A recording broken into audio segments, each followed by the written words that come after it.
With us next, we have Alexis Baker. Welcome. You are now on, and we look forward to your presentation. Our membership for the Upper Snake River Tribes Foundation is 4 member tribes in Idaho, Oregon, and Nevada.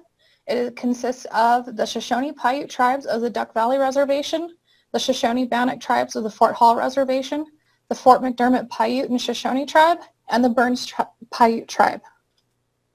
A little bit about Upper Snake River Tribes Foundation first. We were formed in 1998 by the 4 member tribes. In 2007, we became a 501c3 nonprofit foundation. We are funded solely by grants. Some of these grants are from the Bonneville Power Administration, Environmental Protection Agency, the Bureau of Indian Affairs, and through some independent funding. Our mission for our member tribes is to work to ensure the protection, enhancement, and restoration of cultural resources, activities, and rights of the compacting tribes that are reserved by treaties and executive orders, protected by federal laws and agreements, or the subject of Aboriginal claims asserted by the tribes. So some of the services that we provide to our member tribes include issue tracking and regional coordination, such as gathering and disseminating information via technical and policy meetings, as well as coordinating with various entities, including federal, state, local governments, as well as various NGOs throughout the region. Secondly, we draft technical and policy statements to support and protect our member tribe sovereignty, as well as advance tribal initiatives. And thirdly, we have tribal capacity building. We support our tribes in pursuing natural resource grant funding. We facilitate meetings at policy and technical levels and provide technical expertise to all of our member tribes. So for USERT, we have 2 levels of participation. We have our technical participation and policy participation. For our technical side, we have a technical work group, which includes technical staff from each tribe. Normally we would meet monthly, although with COVID, we have not been able to meet monthly. Same with policy. It consists of commission members that are appointed by each tribal council, 2 elected leaders from each of our 4 tribes. And normally we would meet monthly, but because of COVID, we haven't been able to meet monthly. So some of the projects that USERT has completed over the years, we have a lot of focus on climate change. Climate change vulnerability assessment that was completed from 2016 to 2017. Our climate adaptation planning, which includes a strategy workbook, pilot projects, and videos, which is part of what I'll be sharing with you today. And that was completed in 2019 and started in 2017. The climate change adaptation strategies for rangeland managers, and the climate-based community outreach and education. We also did the Hells Canyon Complex Fishery Research Management Plan. All of these projects, information can be found on our website, and that information will be at the end of my presentation. Coming from a technical background, one of the greatest challenges facing tribal resource managers is engaging tribal leaders and members in climate-related science and adaptation efforts. Another issue is translating that information into relatable examples for them. We are particularly excited about these projects for these reasons. In this project, USERT is developing education and outreach materials using youth and adult learning techniques and conducting engagement workshops for tribal youth and educators. In 2019, USERT held a workshop at our office in Boise for USERT technical educational staff, tribal educational staff, to help them develop a lesson plan for 6 climate-based education hands-on lessons to use in class or in after-school programs. Some of those lessons include take-home projects where students get their family or other tribal members involved. An example of this, we're giving students access to different recording devices and videos so they can interview, film, and create their own climate-based projects that we hope they'll be willing to share with other students, as well as with youth and other USERT tribes. In January 2020, USERT's Climate Change Resilience Youth Curriculum became available and began implementation in after-school programs for our member tribes. The curriculum introduced students to the topic of climate change through classroom dialogue as well as hands-on activities. Students got to learn how climate change impacts and has impacted the plants, animals, and lands in which they live. Before COVID, the Burns Paiute tribe and the Shoshone Paiute tribes were close to full implementation of the program. Since COVID, the program unfortunately stopped. However, post-COVID, USERT seeks to start implementation again. And the pictures that are on this slide are from our project, are from implementation of our project. So for these upcoming videos, the objectives of each of these videos for our climate resilience project was to provide each tribe with a video resource that can be used to help them reach their own unique communication goals and target audiences, as well as promote climate adaptation planning efforts and investments, and tell stories of climate adaptation and resilience building actions that each of the tribes is taking. We visited each tribe with a subcontracted videographer and interviewed tribal members, filmed different locations, and were lucky enough to capture some drone footage. The following videos are from 3 of our member tribes. I will briefly introduce each video before playing them.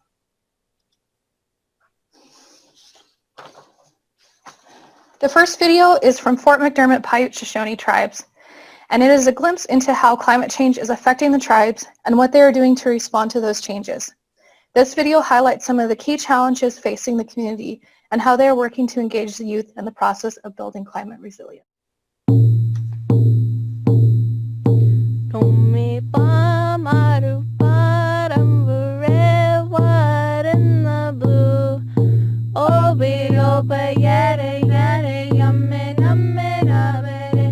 Certainly the climate has changed, not just locally, regionally, but worldwide. The youth, the younger generation, need to start thinking about that. It's up to them.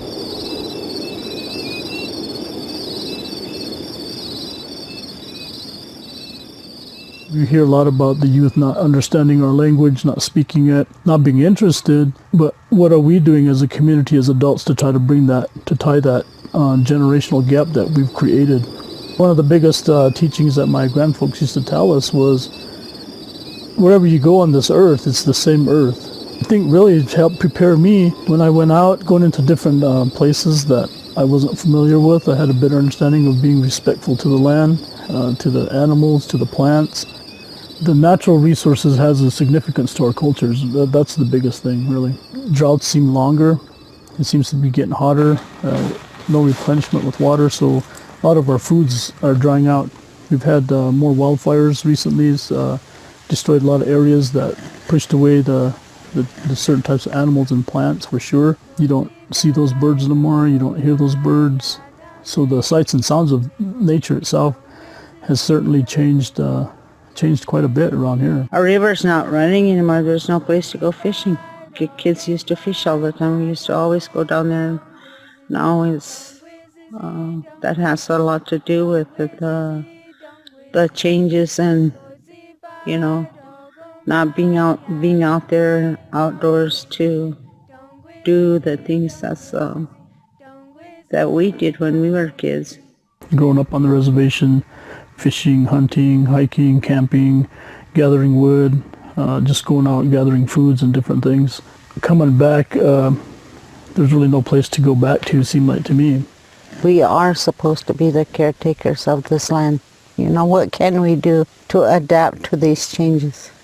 When I got involved in the Upper Snake River tribes as a tribal chairman, what we were trying to do as far as preserving the fishing culture here and what we could do locally, that really opened my eyes to the outdoors here in the Fort McDermott Reservation. I believe it's important to honor our outdoors, whether it's through storytelling, music, or being out in the outdoors itself.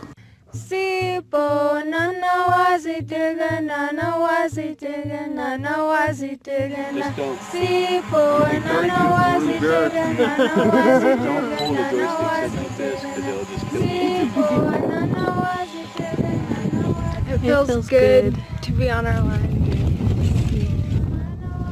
We're representing our tribe and our people. Take care of the land. The land's the only one that helps us. The land gives us food, and it looks beautiful when it's taken care of.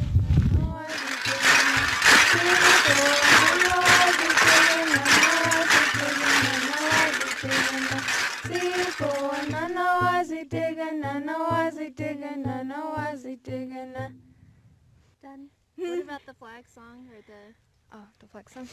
Oh, you want to do that? Yeah. Go ahead, start us off. After 4 beats on the drum, I'll start us off. Okay.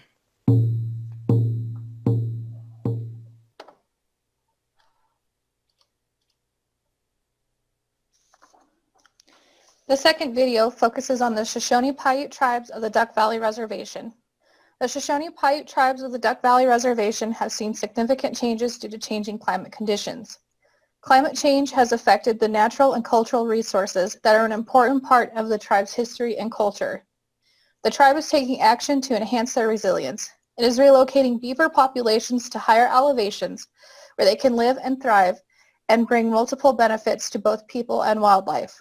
Involving youth in the process helps enhance their understanding of how climate change is affecting the environment and what the tribe is doing to respond to those changes.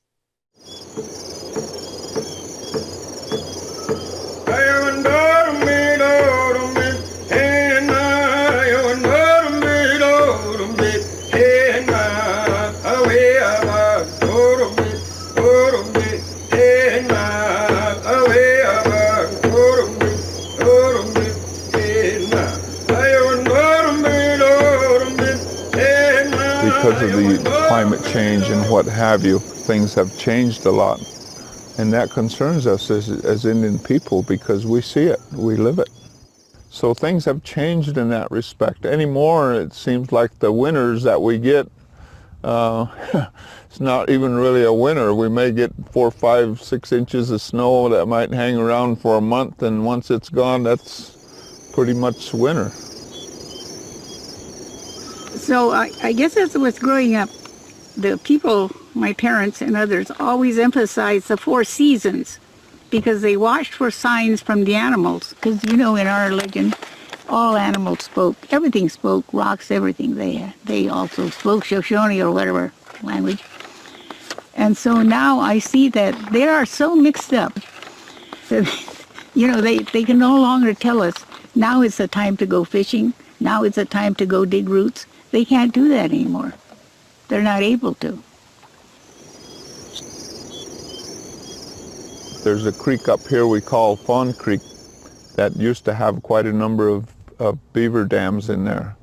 And because the beaver were damming up and the roads would get submerged or get washed out as a result, they cleared out that whole Fawn Creek area from beaver. They trapped out all the beaver. We used to go up there and catch trout, but after the beaver were gone, not long after that, the fish were no longer there either.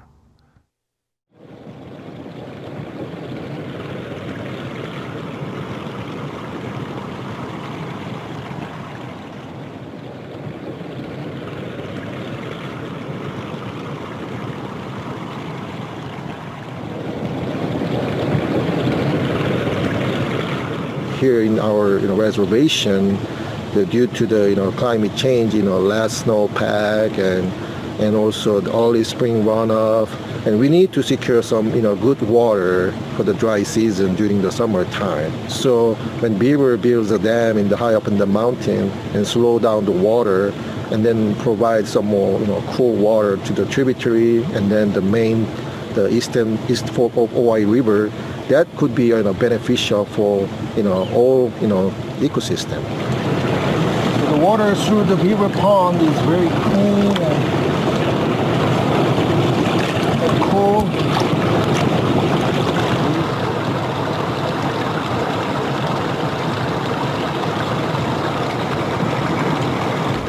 Everything has a reason for being, and we as the Indian people are a part of creation. We're not above the rest of creation. The Creator didn't put anything on this earth that does not have a purpose. Everything has a purpose for being. As Indian people, we're always taught to take a resource, but only take what you need, and make sure you leave enough there so it'll always be there.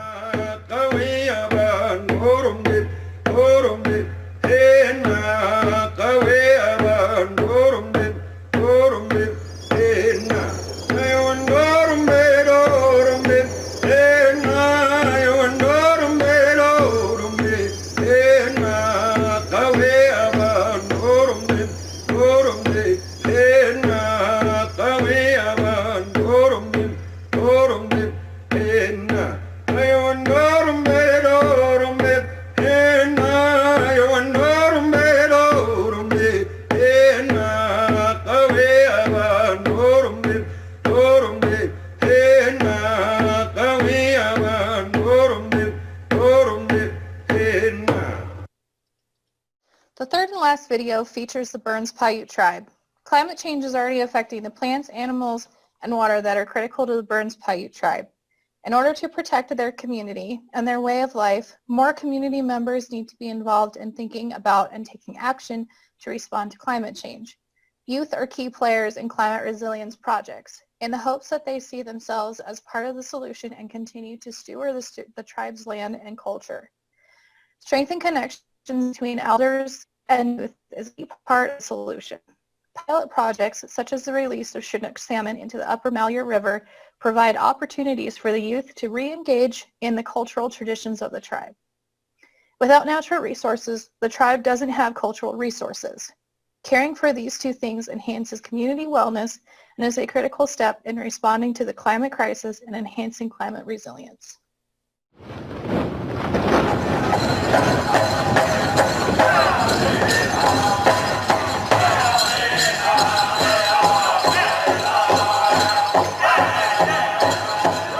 Life is a circle. We take the plants, we eat the plants, we eat the wildlife, all of those things. And the things that are out there in nature are the things that our body is absorbing. By changing the temperature, we're going to change the water.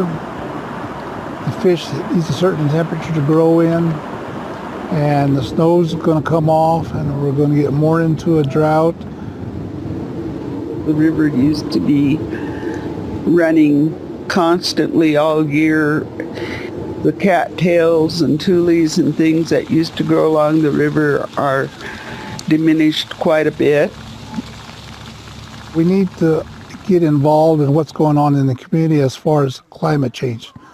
A few of us here are working on it, but a lot of them don't see a need for the climate to get too involved, because let the other people worry about it. We'll just take the back seat. But I think to protect our community and our way of life, we need to be involved.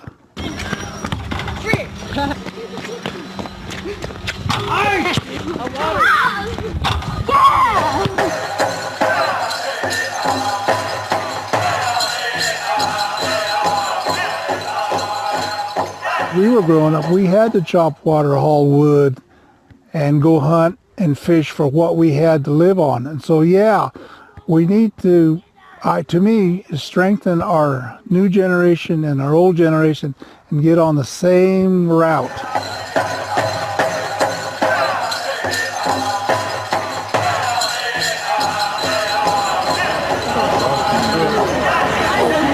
Say when, Charlotte. Say when.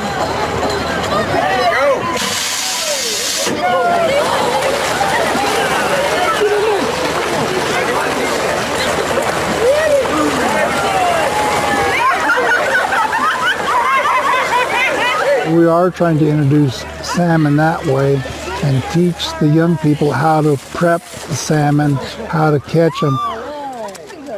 So we are trying to reintroduce that to our younger people.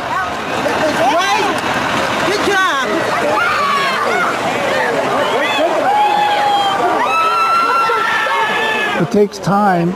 We might not see it for the next generation, but at least we instilled in their mind this can happen.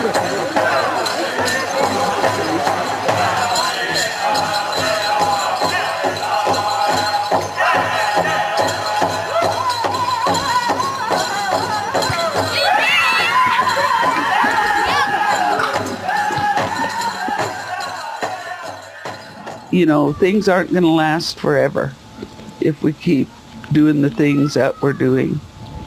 We have to replenish, and you know, we start from something small, we grow into something big, and then we're gone, but there's new growth coming behind us. It affects the whole world. He got it. Hey! He did. You just have to wait.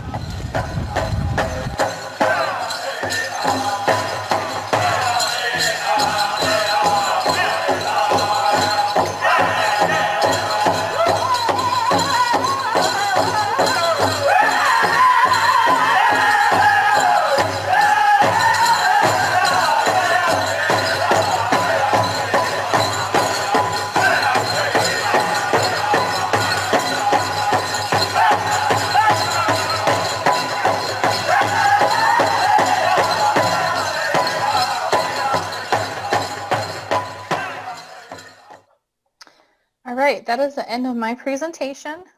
Please feel free to contact us, visit our website, or speak to me later if you'd like any further details. And I'd also like to thank Adaption International, who's been working closely with us on most of these projects. I will stop sharing my screen.